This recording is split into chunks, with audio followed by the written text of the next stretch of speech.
Tartılат, Surnay tartılат. Oşonu men bir kitaptan okudum, Taksakayda turat. 3 jolu Salafi bulaklarda 3 jolu degen jeri var eken, tuurası kaysı deydi da. Ekile jolu, şol boyunca bu jerde malumatlar var eken, bu boyunca şol Saudiyadan çıkan kitap Muhammed bin Abdurrahman al-Urayfi. Oşonun kitabında 2 jolda açık ayet otar, bu jerde çıkanday 3 jolu degen rivayet yok. Kur'an ayatları mene hadislerden alıp gelip anan keyde atın çıkmasa jiretli degen söz var. Şol adamlar kedi şimdi atın çağırıp koyuverişet.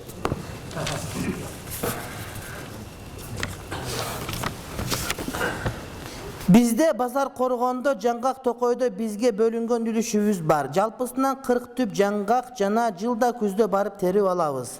Коруган 10 күндөй убакыт, ал эми терип алганга 10 күндөй менет кетет. Андан башка жол кире майда чүйдө аз эле чыгым кетет жана токойчуларга налог катары жаңгак беребиз. Башка менет да чыгым да кетпейт. Ошондо бизге үшүр кандай кылып калабыз? Берсек канча бөлүгүн берсек болот? 10 каптан 1 кап бересиңер. Базар коргонда жаңгактан 10 каптан 1 кап бересиңер.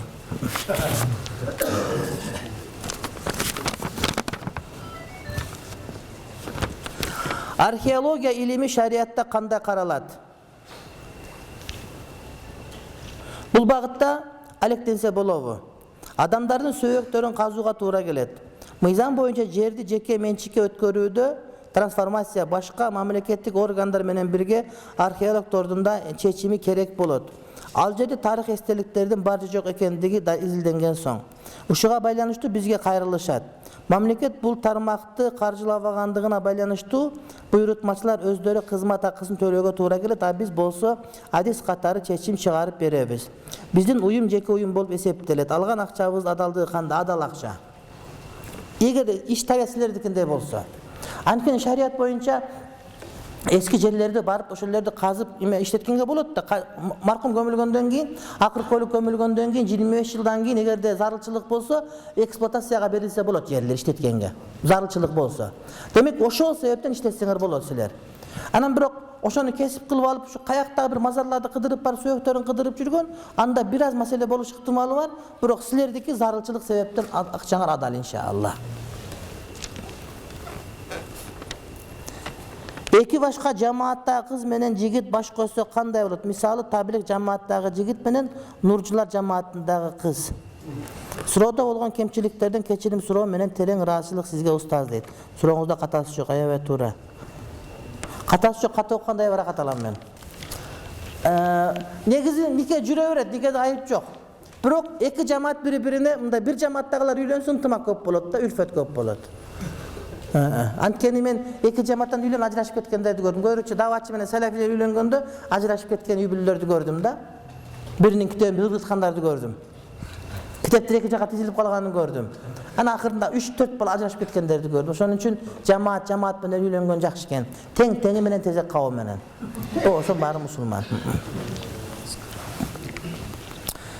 Менин кредитим, карызым бар, айт күнгө курмандыкка кой сойсом боло, базарда иштейм дейт. Sen kursağın açsağına soy. Bol bolsam o jamanыңан кутул, андан кийин сой сен. Курмандык чалуу важип байларга. Бай эместерге аларга мустахап. Мүмкүнчүлүгү болсо. Бирок карыз алып кыйналып сойгон жакшы эмес. Өзбекстанда 2000 мечитте Ислам Каримовдун жаназасы окулуптур. Шариатта маркум жокто кайыптан жаназа окулабы? Жемен таркалган. Ханафи мазхабта салатул гайып жок. Булар Шафи мазхабынын негизинде окуса керек.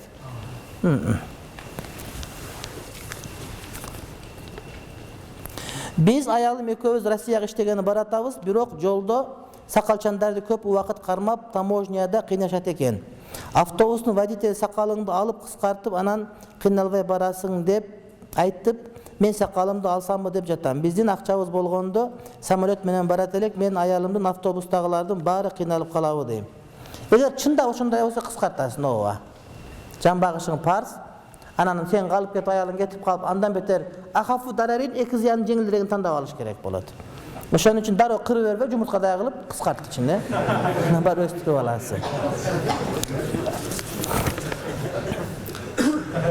Biz koşuna өлкөгө Казакстанга жумушка чакыруу аркылуу бардык эле. Ал жака барсак чоң объект зданиялары бар экен, ошонун 2-3-өөнү кредитке коюп, анан финансы маселесин ошол аркылуу чечип берем деген сөз болду. Ал өзү казак жараны, биз шериктеш